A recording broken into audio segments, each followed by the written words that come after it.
Boa noite, mestre. Tudo bem? Oi, boa noite. Boa noite. Você tem que abaixar um pouquinho. Aí, agora nós tivemos melhor. Tudo bem com você? Tudo bem? Está me ouvindo? Tô te ouvindo bem, sim. Me escutas bem? Escuto bem. Ok. Também te Então, queria escuto. agradecer mais uma vez por essa segunda oportunidade de conversa. Queria agradecer a nossa parceira também, que é a Rádio Cultura de Curitiba, que está disponibilizando todas as lives do Lacaneando como podcast no site da rádio. Então, queria avisar vocês que essa live vai ficar salva aqui e no IGBT. Depois a gente vai subir para o YouTube e também vocês podem revê-la no podcast que está hospedado no site da Rádio Cultura de Curitiba. Bom, eu vou apresentar o Jorge novamente, vou fazer uma abertura aqui para a gente conversar. Queria saudar também os nossos colegas de outros países, eu sei que tem bastante gente aí nos assistindo, e que bom que a gente tem esse espaço, né, que faz com que as fronteiras para a psicanálise se encurtem, né, que a gente possa aí fazer uma conversa. Bom, o Jorge é psicanalista, é graduado em psicologia pela PUC do Paraná, com mestrado em antropologia social pela Universidade Federal do Paraná e doutor pela Universidade de Liège, na Bélgica. O Jorge é professor convidado em vários cursos de pós-graduação, supervisor clínico, palestrante, além de possuir larga experiência clínica. Bom, então a gente vai para o amor para a psicanálise, parte 2. Eu vou fazer uma breve introdução e aí já te passo a palavra, Jorge. Então vamos lá. Muito antes de a psicanálise ter sido criada por Freud, os filósofos se interrogavam sobre o amor. Os gregos antigos reconhecem 7 tipos de amor. Filautia, que é o amor que temos por nós mesmos. Pragma, o amor dedicado ao bem maior, um amor pragmático. Ludus, o oposto de pragma, uma forma de amor mais divertida e que com o tempo ou desaparece ou evolui para eros, ou filia. Bom, eros, relacionamos frequentemente a palavra amor. Filia, sentimento compartilhado com nossos irmãos ou amigos. Storge, amor que os pais têm pelos filhos. E ágape, tipo de amor universal e incondicional por todos os seres humanos. Mas do que estamos falando quando falamos do amor para a psicanálise? Do amor narcísico, fundido e confundido com as funções sexuais, ao amor que se inscreve nas pulsões do eu e aspira ao todo. Freud elabora uma teoria em que o amor e o ódio, como duas faces de uma moeda, são moldados pela ambivalência. Essa descoberta faz cair por terra a máxima do amor ao próximo. O que a psicanálise nos ensina de fato é que o amor não elimina nem a falta, porque ela faz parte da constituição do aparelho psíquico, da subjetividade, nem o desconforto do homem no mundo. Amar coloca em cena 2 lugares, o sujeito amante e o objeto amado. Então, como pensar a interface do amor com o desejo e o amor com algo da ordem do acontecimento? Bem-vindo, Jorge, te passo a palavra. Boa noite, Patrícia. Boa prazer noite. Enorme te ver novamente e participar contigo de mais esse evento. Eu que agradeço. Muito obrigado também, sou muito grato a ti pelo convite, por mais este convite, já fizesse tantos. Esse é sempre um prazer te ouvir. Quero também cumprimentar e agradecer cada presente, cada pessoa que está a escutar, que vai nos acompanhar. Temos gente dos 3 continentes assistindo. E sinto que não possam escutar cada um no seu idioma. Vou falar em português. Gostaria muito que eles pudessem ouvir no idioma deles, porque teriam mais facilidade. A maioria que está escutando vai compreender português. Vou falar devagar para que compreendam, como dizem os espanhóis, despacito.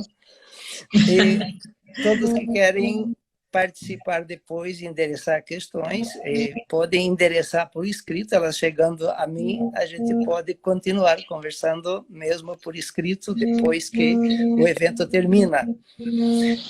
Então,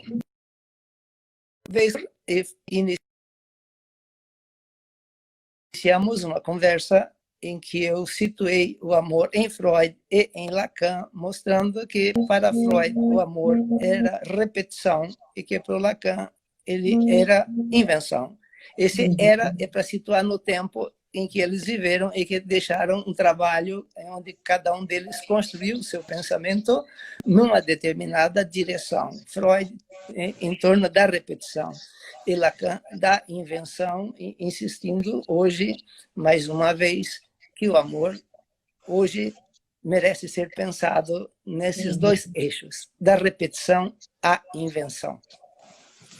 Queria dizer hoje, para começar um pouco, assim, falando mais abertamente, que Lacan, quando começou a falar do amor, em 54, disse que falar de amor rebaixa a imbecilidade. E falar de amor é um pouco falar de imbecilidade. E o que quer dizer isso? Nós vamos ver que isso é uma frase bastante importante que o Lacan coloca e que ela ganha uma consistência importante nos nossos dias, na medida em que hoje falar de amor também rebaixa, se descrê do amor. Me parece que hoje é importante a gente se interrogar a respeito da descrença do amor. E das imbecilidades que se diz e que se faz em nome de amor, e do lugar também que se coloca o amor como se fosse uma coisa imbecil. Bem, começamos então a seguir a partir da reflexão passada, que me deixou inquieto com uma série de questões que eu mesmo disse, e depois ficou ecoando em mim. A gente fala, e depois fica ecoando, fica ressonando na gente o que a gente diz. E estava pensando que hoje eu queria dizer a vocês que o amor ganha uma roupagem em Lacan de engano. Essa palavra é muito importante hoje também. Por que Lacan diz que o amor é engano? O amor é enganoso. Queria dar esse lugar para colocar já no início a seriedade que tem essa frase. O amor é enganoso. O amor é da ordem da ilusão e do engano. Veja só, quando Freud coloca que a relação do bebê com a mamãe primeiro é uma relação de completude, a primeira experiência do bebê é ser o falo da mãe, essa relação de completude ela é marcada por um fracasso, por um engano. E, se tudo correr bem, graças a Deus, se fracassar e se deram esse engano, é que tudo correu bem. Então, aí aparece uma coisa muito importante, que Lacan fez o seminário 4 para dizer isso. A privação, a frustração e a castração, que são 3 conceitos fundamentais para a psicanálise, e que Lacan as coloca a partir da sua discordância com a IPA, com a leitura que faziam de Freud naquele tempo, sobre a relação de objeto.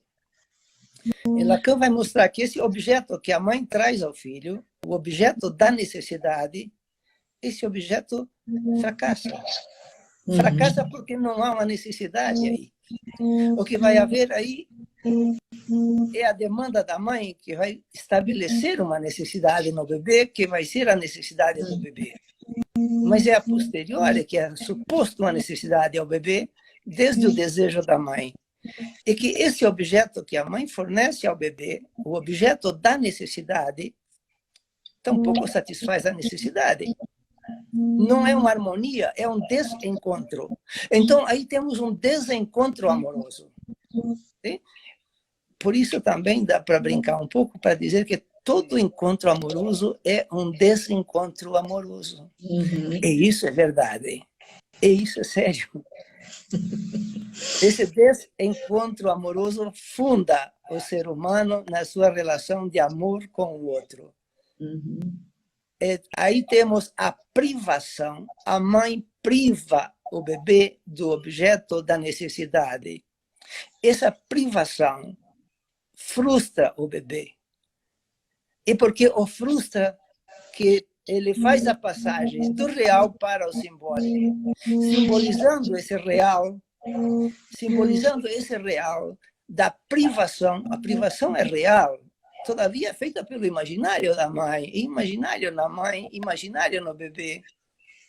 A privação, ela é simbolizada, simbolizando esse real. Aí tem a frustração. O amor é fundado a partir da frustração.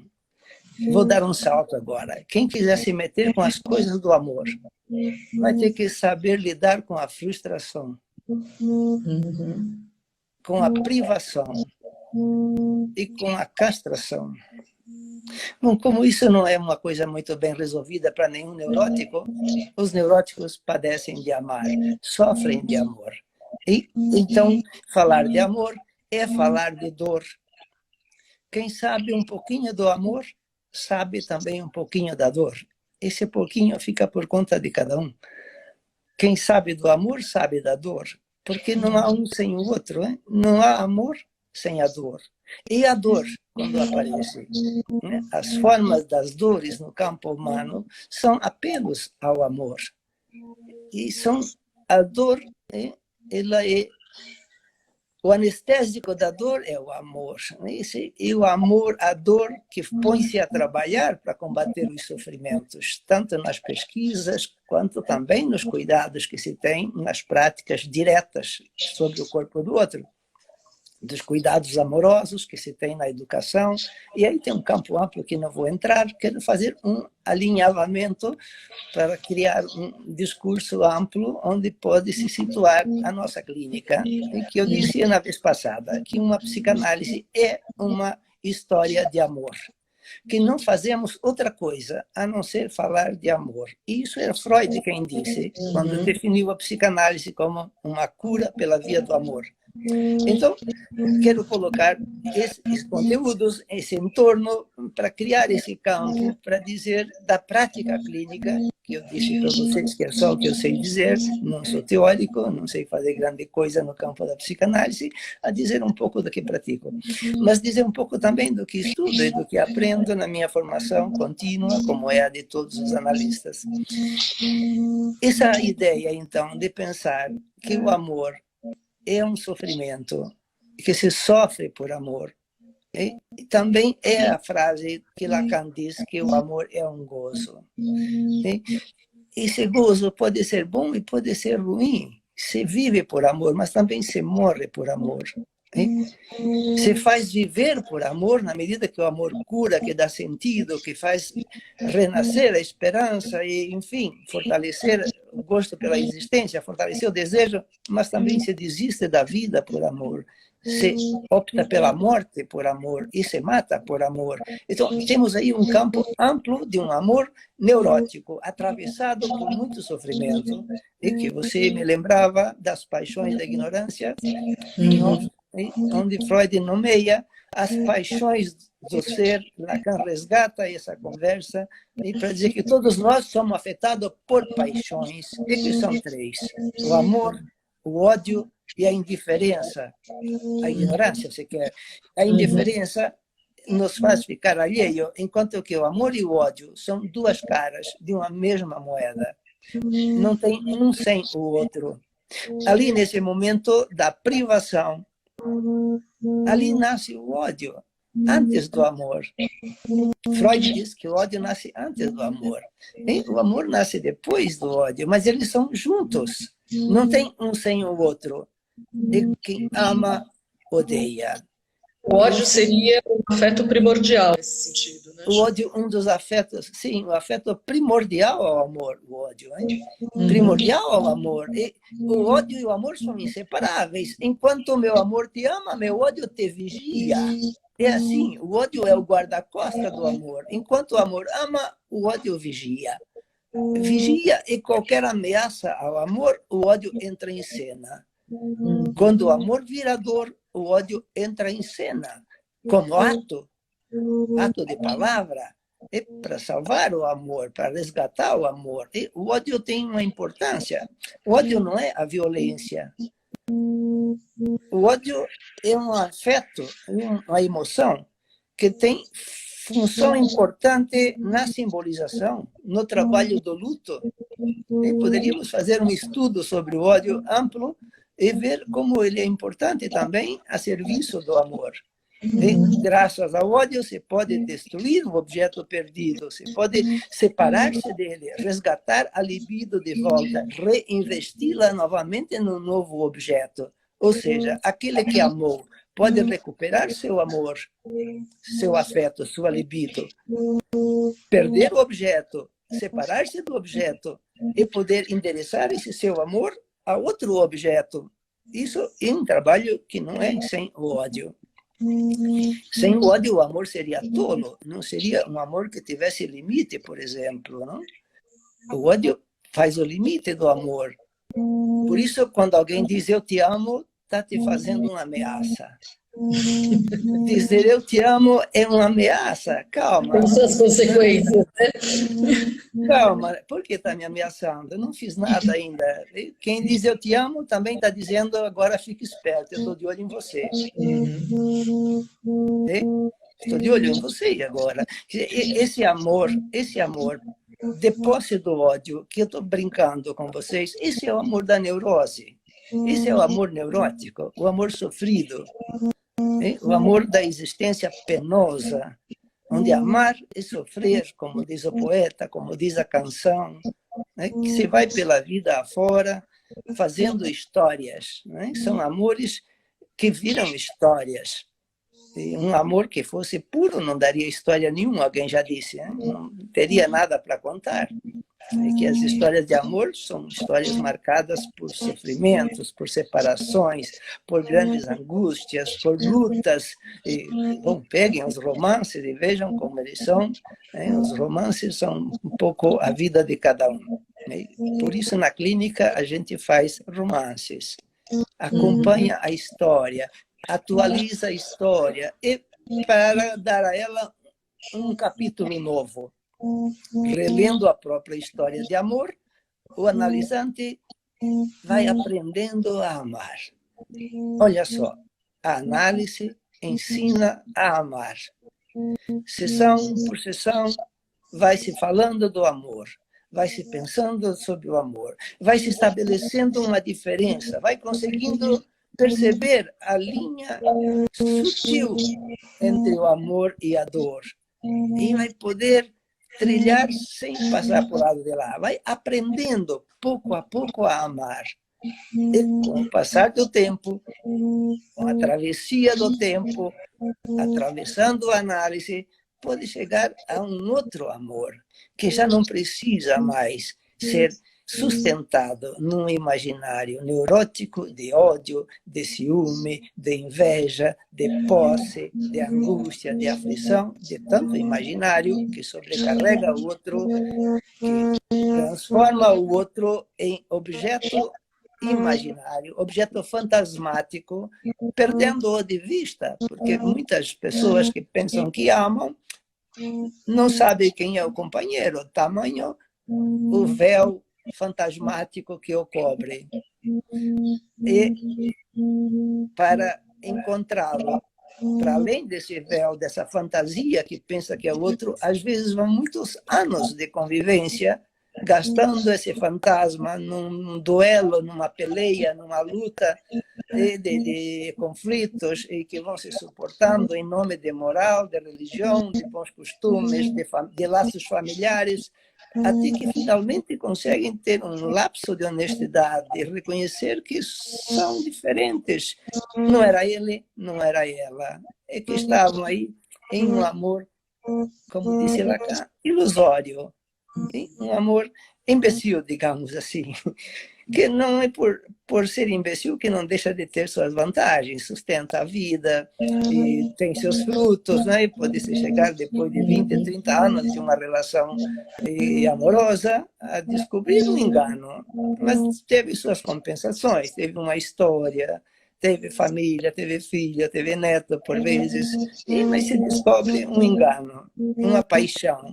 O amor, como paixão, ainda é muito pouco para suportar a existência. É preciso ir além da paixão para se suportar, ou para sustentar, ou para ter a experiência do que é um verdadeiro amor.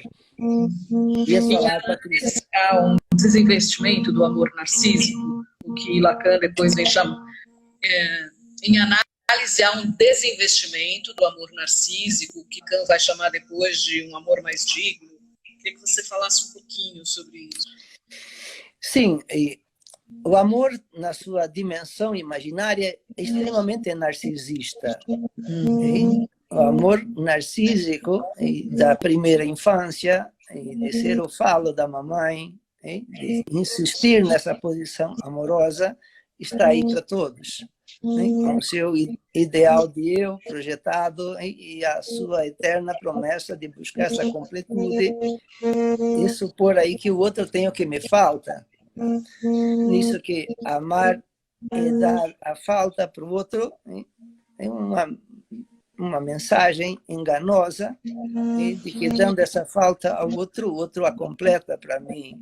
Eu me completo com ele. E claro que essa falta que eu dou ao outro, eu falo que eu não tenho. Eu que eu espero que ele tenha e complete, eu falo que me falta. Mas dar a outro lugar de falo, numa dimensão imaginária, também é colocá-lo num lugar impossível de sustentar. E exigir do outro algo que ele não dá conta. Quando Lacan fala da metáfora do amor, no seminário 8, no capítulo chamado A Metáfora do Amor, Lacan diz que os deuses ficam encantados com a atitude de Aquiles na sua relação amorosa com Pátroclo. E não se encantam tanto com o sacrifício de Alceste a seu marido, que a morte veio buscar. Ele, querendo ser poupado, pede que alguém se ofereça em sacrifício no lugar dele, já que a morte aceitava. Então, Alceste, a esposa, se oferece. Ela, como amante, que o amava tanto, tanto, tanto, tanto, se oferece para morrer no lugar dele. E ela, então, vai, a morte a leva, e ele pode viver um pouco mais. E já Aquiles é o contrário. Aquiles não ama Pátroclo. E Pátroclo quem ama Aquiles. Aquiles é o amado e Pátroclo é o amante. E Pátroclo vai no lugar de Aquiles lutar com Heitor. E vai e morre. E morre por Aquiles. E Aquiles, então, não fica bem com isso. Aquiles sabia que se fosse para casa, fosse viver a vida dele, seria longa e tranquila. E que se ele fosse vingar Pátroclo, lutar, ele iria enfrentar a morte. E Aquiles faz a metáfora do amor. Aquiles se transforma no amante de Pátroclo. Ele não vai ele não ocupa o lugar de Pátroclo, ele passa a amar Pátroclo. E então vai lutar para vingar Pátroclo. E aí ele morre. Então, no banquete de Platão, no seminário de Lacan, vocês encontram esse comentário de que os deuses ficam impressionados com a atitude humana, de como pode esse milagre do amor. O que isso ensina para nós? Que o verdadeiro amor não é um ser o amante e o outro ser o amado. Que essa relação em que um é amante e outro é amado é um amor neurótico, mentiroso, que faz sofrer. E um amor que nós podemos dizer da ordem da imbecilidade, porque leva a todo tipo de comicidade trágica, é tragicômico, hein? Leva aos longos sofrimentos, às longas... as coisas mais bizarras que o cotidiano da vida mostra, o que as pessoas fazem com suas vidas em nome de amor. Mas que não, um amor que tem a dimensão simbólica e que seria um amor que não fica no campo narcisista imaginário, seria um amor sublime, seria a sublimação de um desejo onde o amante é amado e o amado é amante, e simultaneamente isso quer dizer, o amante que ama e fica só nesse lugar de pedinte e doente neuroticamente falando. A neurose é uma doença, foi assim que surgiu a clínica, usando essa palavra, falando de doença, daquilo que impede que a vida se desenvolva na sua vitalidade maior, todavia a vida mental, que atrapalha os pensamentos, as emoções, as relações. O amado também, se ele é só um amado, não serve para nada, é um objeto. Amado é um objeto, não um sujeito. Se um amado, então, pode amar, já não é mais um objeto, já é um faltante, já é um carente. Então, aí que passa um laço que os enlaça. O amor, na medida que ele passa a ser um laço. Quando eu faço esse movimento, isso faz a metonímia do desejo. O desejo é uma espécie de metonímia, é um movimento de causa, de falta contínua. Todavia, o que veicula aí no desejo? O que ele veicula? Se é amor, veicula algo aí. Por isso Lacan diz, o amor é um discurso por onde veicula palavras. É um discurso de palavra. E essa palavra, esse laço amoroso, esse discurso amoroso entre amante e amado, é da ordem de que um eleva o outro à condição de ser. Não um rebaixamento a um objeto, mas o eleva a uma condição de ser. Todavia, tem que ter também essa degradação à objetalidade. Por isso, o amor verdadeiro, o amor vivo, ele está enlaçado ao desejo. Né? Não há o amor sem o desejo. Então, se no campo do amor o outro ganha um valor de amado e é elevado ao lugar de ser, o desejo permite também que o degrada, no bom sentido do termo, para os prazeres do corpo, para os deleites de Eros, para as delícias do amor erótico. E aí, quando amor e desejo não estão muito bem enlaçados, também tem a patologia de que faz com que não se possa amar e desejar, onde o amor mata o desejo. E o desejo mata o amor. Só pode desejar. Freud escreveu bastante sobre isso, dizendo há homens que só podem desejar se não amam, aonde não amam. E só pode amar aonde não deseja. Então ficava aquela divisão entre a mulher santa e a mulher puta, porque a mulher que escolhe para ser a esposa, para ser mãe, com essa não pode se permitir as delícias do sexo, e aquela que ele se permite não pode amar para nada. Ora, isso nós temos todo dia na nossa cultura, na nossa clínica, nos mostra todos os dias, né? Como os homens têm isso ainda, e agora também as mulheres têm essa divisão bastante acentuada, essa dificuldade de enlaçar amor e desejo. É claro que isso tem muito a ver com a cultura que nos atravessa hoje. Uma cultura que nos, cada dia mais, separa amor, desejo e gozo, os separa, os mantém como coisas separadas e os oferece assim. E serve esse banquete em que amor, desejo e gozo estão absolutamente separados. E nós temos aí, então, as patologias do amor, e temos aí também esses discursos descrentes do amor, né? Porque como acreditar num amor que não está enlaçado ao desejo e ao gozo? Então, há uma caricatura do amor no dia a dia de hoje, que esse desenlace que a cultura oferece as pessoas que estão crescendo, essa juventude que está chegando, e que os deixa absolutamente confusos, desorientados. Desorientados quanto ao corpo, quanto ao prazer, quanto ao amor, quanto ao desejo e quanto à própria orientação sexual, na medida em que o próprio corpo, para se orientar, é preciso que esteja enlaçado ao amor e ao desejo. E enlaçado de maneira que não haja oposição, que não tenha que escolher entre um e outro, a não ser no divã. É claro que no análise chega um momento, muitas vezes, que é preciso escolher entre o amor e o desejo. Isso é coisa de análise. E sempre que alguém tem que escolher entre o amor e o desejo, escolhe o desejo. Porque se escolher só o amor, é morto. Não serve para uma grande coisa. Jorge, e o amor como ordem de repetição? O amor?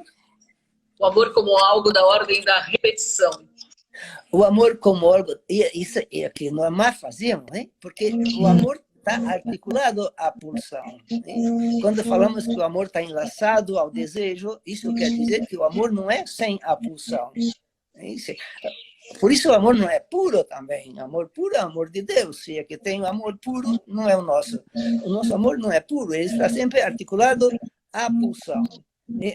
A pulsão é o que vai fazer com que o desejo se manifeste. Né? Somos seres de desejo porque somos seres de pulsão. Digamos que a síntese das pulsões, isso que chamamos de desejo. Né? Esse corpo pulsional, esse corpo marcado de desejo do outro, esse corpo que pulsa, ele numa síntese, ele se transforma num corpo desejante. Esse sujeito de desejo, esse Freud diz homem, Lacan diz homem de desejo para Freud, para dizer, quando Freud descreve, e se descreve, porque o Freud é um homem de desejo muito intenso em toda a obra dele, Freud mostra justamente a dimensão do desejo acima de qualquer dimensão que a ciência dava para o ser humano como ser determinado pela natureza. Ele ultrapassa todo o limite da compreensão biológica, biologista do ser humano, né, que o reduzia a uma cadeia de aminoácidos determinado pela natureza. Coloca uma dimensão que não é biológica, o desejo.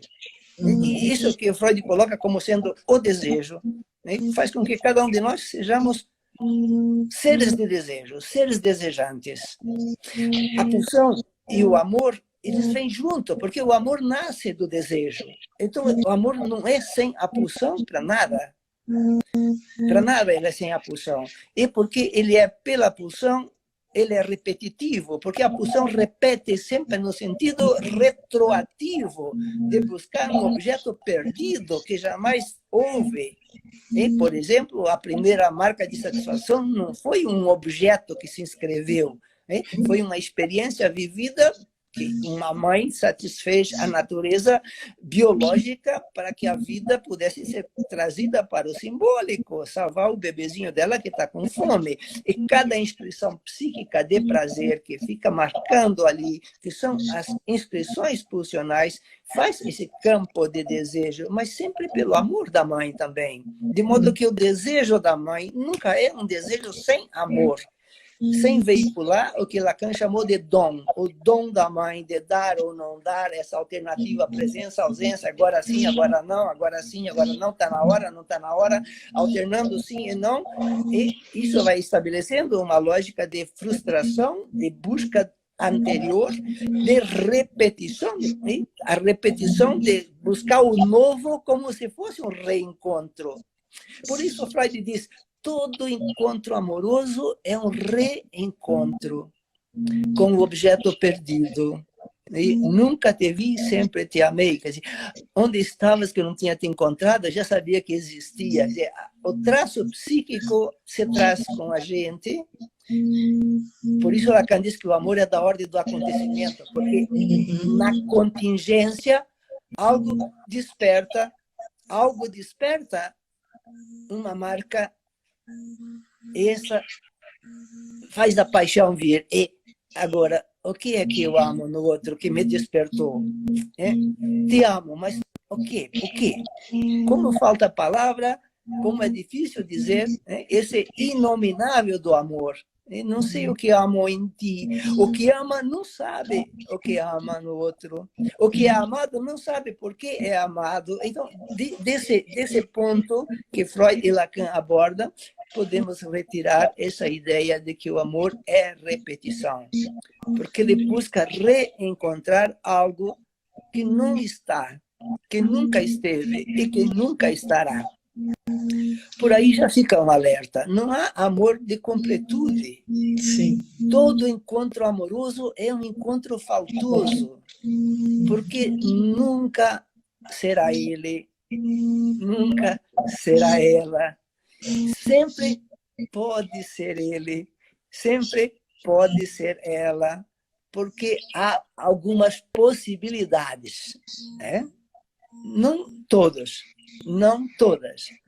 Há algumas possibilidades. Cada ser humano pode escolher alguns seres humanos como objeto de amor. Como objeto Jorge, de amor.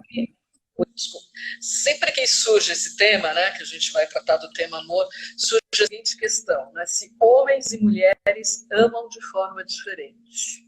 O que se diria sobre isso? Bem, homens e mulheres têm fantasma diferente, hein? Amam desde o seu fantasma, sim, nesse sentido, claro. Mas do ponto de vista de uma estrutura, né, se pensar que, como Lacan coloca na fórmula da sexuação, por exemplo,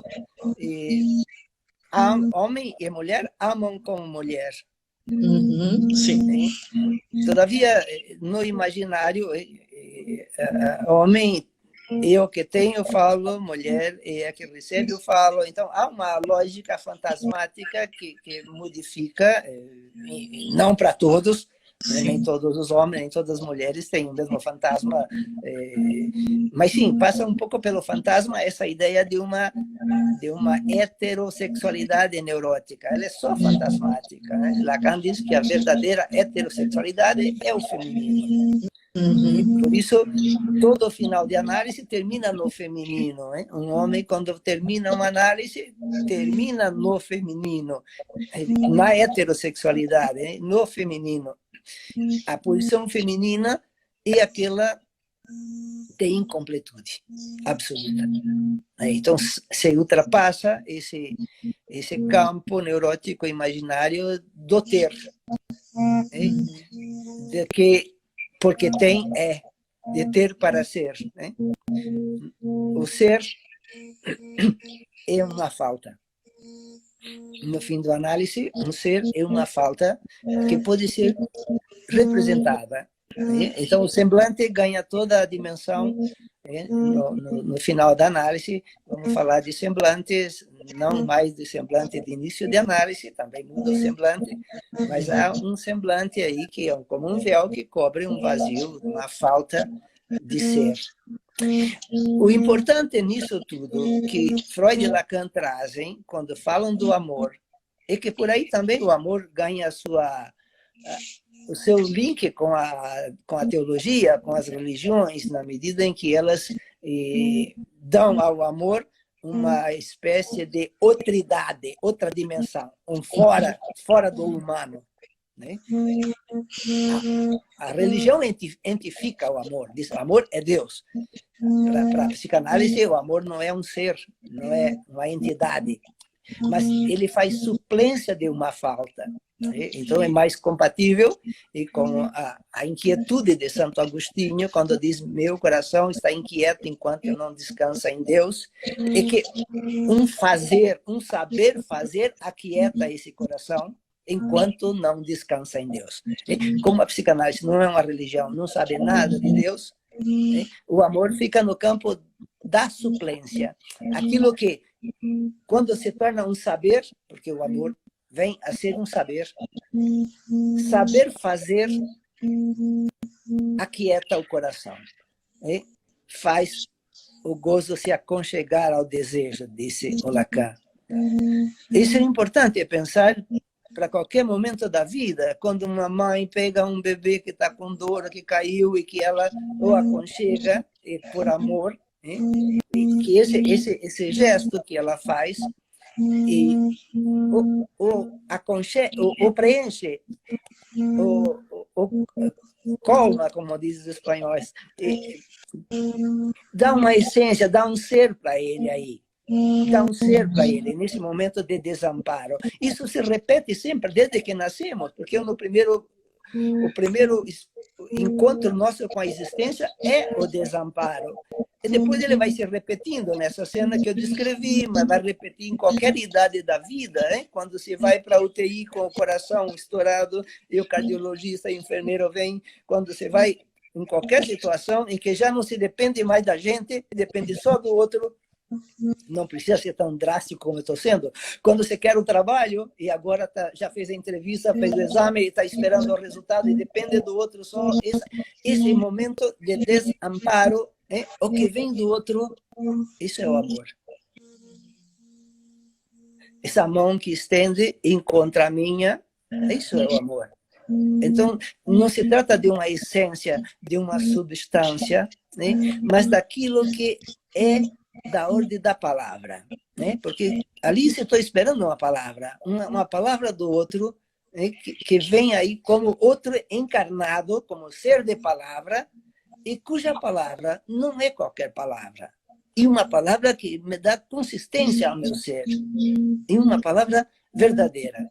Isso volta de novo à clínica, né? No mundo que vivemos, onde a cultura que nos atravessa nos coloca diante da incompletude, da falta e do desamparo absoluto, propondo a nós, como modo de fazer frente a esse vazio existencial, a essa falta de sentido, a esse desamparo, objetos de gozo, simplesmente gozos e gozos autoeróticos que separam do outro, que afastam do outro, que levam a descrer do outro, que rompe qualquer relação com o outro que não seja de objeto. Poder ter um lugar onde vai poder falar alguém que de fato valoriza o que está sendo dito, é uma experiência única. Falar em análise é uma experiência única. Aquele que vem ao analista, quando se coloca diante de alguém e se escuta falando, e vê esse outro olhando tão atento para ele, estou falando das entrevistas iniciais, olhando de uma maneira que jamais foi olhado, e com uma escuta que jamais foi escutado. Como não entrar em análise? Ele entra em análise, e depois vem, e enfrentando dificuldades de dinheiro, de distância, e nada impede que continue vindo, e dá jeito. E que é isso que faz com que uma pessoa enfrente condições que não tem, ultrapasse distâncias absurdas, às vezes fronteiras de países, para poder se colocar ali diante daquele onde ali tem o amor, a transferência e o amor. E esse amor que, ao sair dali, leva consigo no seu jeito de dirigir a palavra ao outro, e de dirigir a si mesmo, no seu próprio modo de falar sozinho consigo mesmo, já que neurótico fala consigo sozinho, desde que acorda, fica falando, né? E às vezes com o chicote na mão, e depois larga o chicote, e por fim fala amorosamente consigo mesmo.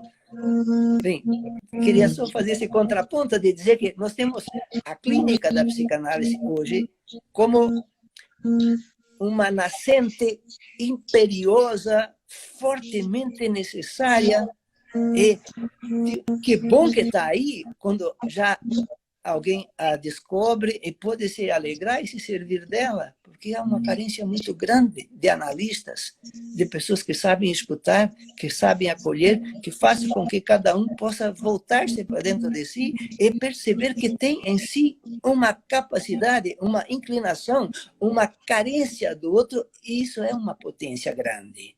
O amor como carência, como falta, é uma potência grande. Uma potência de ser, de fazer, né? E que quando a gente orienta isso a partir do desejo inconsciente, porque o amor é inconsciente, um encontro amoroso é um encontro inconsciente. Não há uma contingência que determina porque alguém se encontra com alguém. O determinante são inconscientes.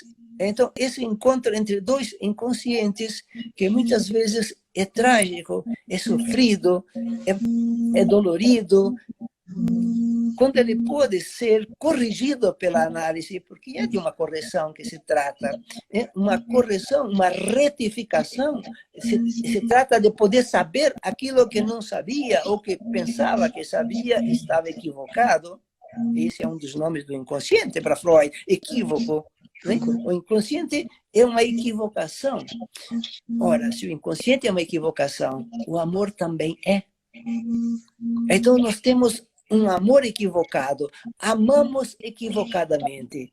E o nosso padecimento como seres desejantes e seres de amor é como sair do equívoco. Como deixar de amar equivocadamente? Bom, a análise ensina. Nem que demore 20 anos. Não demora tanto. Depende, quando está decidido, Lacan dizia que ninguém deve procurar uma análise enquanto não tiver um desejo decidido disso. Então, pensando que alguém que procura está decidido disso, não é muito demorado. A gente, por exemplo, Freud pensou no amor como uma coisa, como pela função da idealização, né? Já Lacan pensou o amor com a função de sublimação, né? Queria que você colocasse um pouquinho desses dois pontos, o amor enquanto sublimação. Tanto Freud quanto Lacan falaram do outro primordial, que um vem do outro. Lévi-Strauss também disse na antropologia estrutural, precisa dois para fazer um. Ou seja, estamos falando aí da ordem simbólica, né? E do determinante que está no campo do outro antes que um passa a ser alguma coisa na vida. Esse um que somos não é um, ele é dividido, hein? E no mínimo é três. Né? Freud escreveu lá o eu, o isso, o supereu, né? O inconsciente, o consciente, o pré-consciente, mostrando aí uma divisão subjetiva, mostrando aí uma instância, um grande mosaico que esse ser se faz. E Lacan fez o seminário 10 inteiro sobre identificação, para mostrar esse capítulo 7 da Psicologia da Massa, que Freud fala da identificação ao tracionário, ao pai, a histérica, a identificação, as três formas de identificação. E Lacan vai trabalhar disso também, mostrando o que é o eu ideal, o que é o ideal de eu, o que são essas instâncias em que o eu se ancora, se ampara e que se afirma diante do outro para poder se fazer reconhecer diante do outro como um ser de desejo.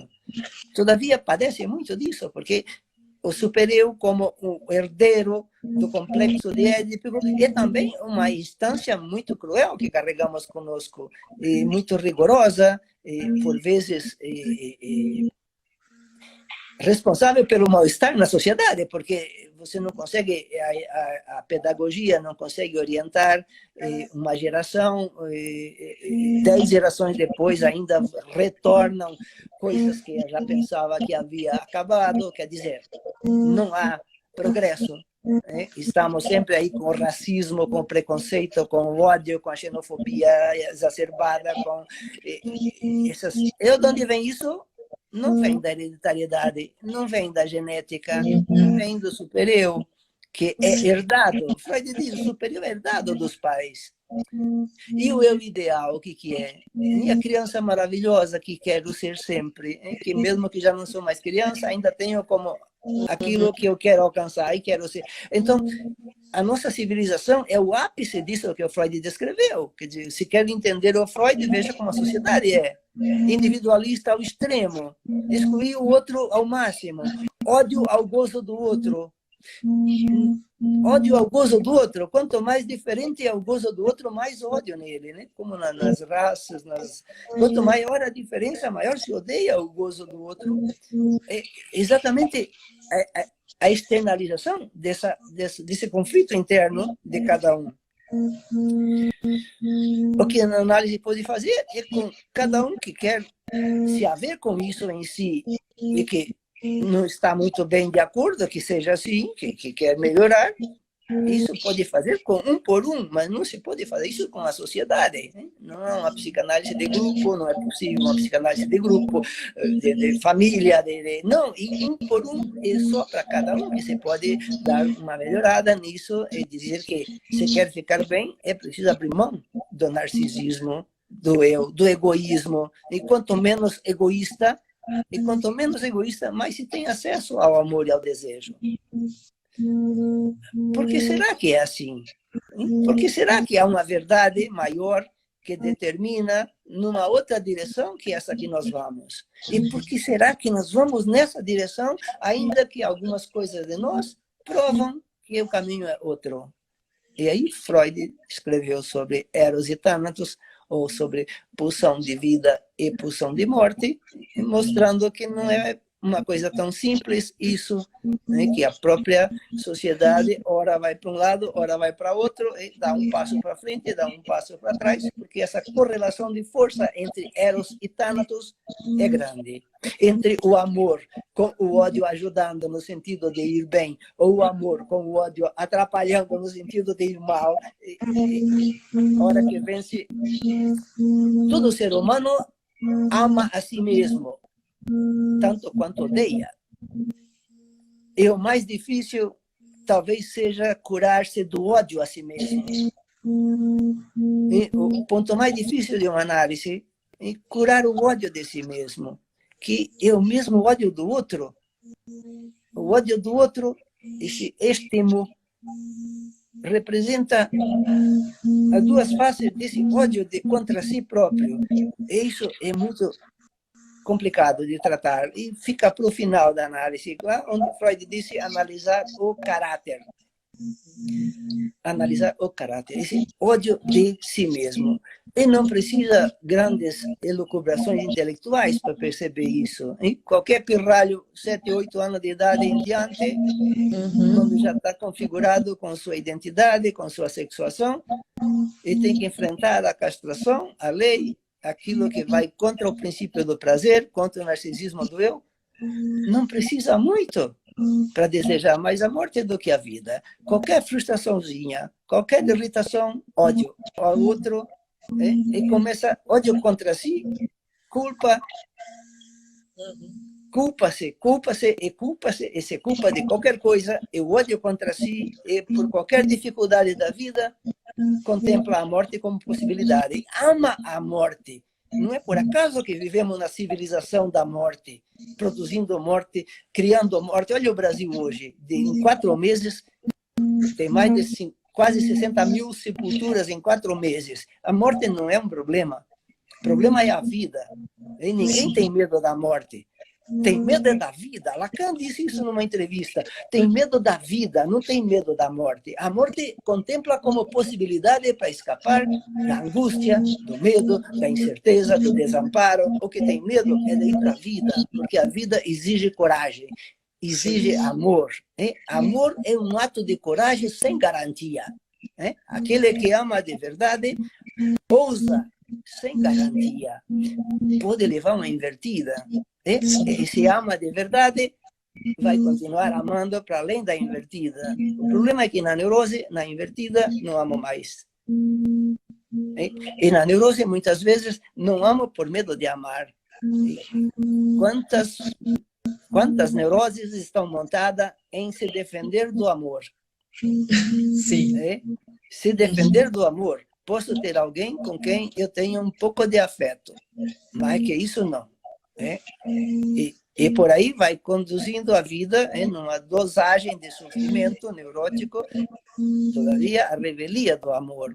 Não posso ousar me acostumar, me aproximar na direção de um amor, pelo que um amor compromete. Um amor é um compromisso, um compromisso de ser algo para alguém. O quê? Não sei. Como não ser nunca está acabado, é um fazer juntos. E esse fazer junto do amor, às vezes é impossível para pessoas que têm muita dificuldade de abrir mão do egoísmo do eu, de uma imagem de si mesmo, de um certo registro, de uma certa satisfação pulsional ao modo digamos, de uma histeria ou de uma obsessão, e que sempre alcança a sua cota de gozo, e, bom, entre o incerto e o seguro, melhor o seguro, ruim com ele, pior sem ele. Por aí tem um monte de ditos na linguagem que dão notícias dessa possibilidade humana que está por aí, né? Jorge, a gente já está chegando aqui nos minutos finais, e aí eu te perguntaria qual o salto, que contribuição significativa que Lacan fez a partir de Freud para pensar o amor. A gente, encerrando aqui, a gente deve ter uns 3, 4 minutinhos. Eu acho que o Lacan disse de dois jeitos, assim. Tem muitas maneiras de dizer isso. A mim, agora, nesse momento, me ocorre duas. E Lacan disse parler para dizer que o corpo é um corpo gozante, e um corpo falante é um corpo gozante. Essa ideia do parler como um corpo falante, como um corpo gozante, é de um corpo amoroso. É um corpo enlaçado pelo desejo e pelo amor. E onde o desejo aí tem o estatuto que Lacan definiu de ser a sublimação do amor. E onde o amor tem aí esse estatuto que o Lacan definiu dizendo o amor é um gozo. Né? O falar de amor é um gozo. E me parece que essa é a grande contribuição que ele faz, né? Quando ele faz com que o amor e o desejo possam aparecer enlaçados ao gozo, como se fosse uma coisa só. Né? Essa trindade, né, que ele faz do desejo, que sublimado, e o amor, e que esses dois fazem com que o gozo se aconchegue aí numa experiência possível, e não um ideal, numa experiência de vida, do modo de viver, e que depois que a gente joga fora tudo que está carregando que não serve para nada, né? E que por não largar os mortos, por não fazer o luto, leva consigo. Né? Na análise, a gente aprende a enterrar os mortos, a fazer os lutos, a deixar cair o objeto. Então, nessa altura dos acontecimentos, o amor é possível. E aí ele disse que só aí o amor é possível. Aí aonde? Além da lei. De qual lei? Da lei do Édipo. Além da lei do Édipo, ultrapassando essa lei, onde se pode saber sobre isso que não se sabe. Então, o amor, ao saber, é toda a transferência analítica. Mas, depois do saber, aí tem o novo amor, que é saber fazer com isso que se tem. E acredita, não se tem muito. Quando se sabe o que se tem, só tem resto. Então, fazer com o que resta, esse saber fazer com o que resta, passa a ser muito importante, porque é a passagem também de analisante para analista. Né? O final da análise não é a cura. A análise não cura. Se cura é por acréscimo, diz o Lacan, mas pode acontecer também de não curar. Não é isso que está em questão. Ou a cura no sentido que os mineiros falam de queijo, de ser um processo de transformação. Vai transformando, mas há o irredutível do sintoma. Há um saber fazer com o sintoma. Quando se trata de saber fazer, aí já estamos no campo do amor. Aí já estamos na sublimação do desejo.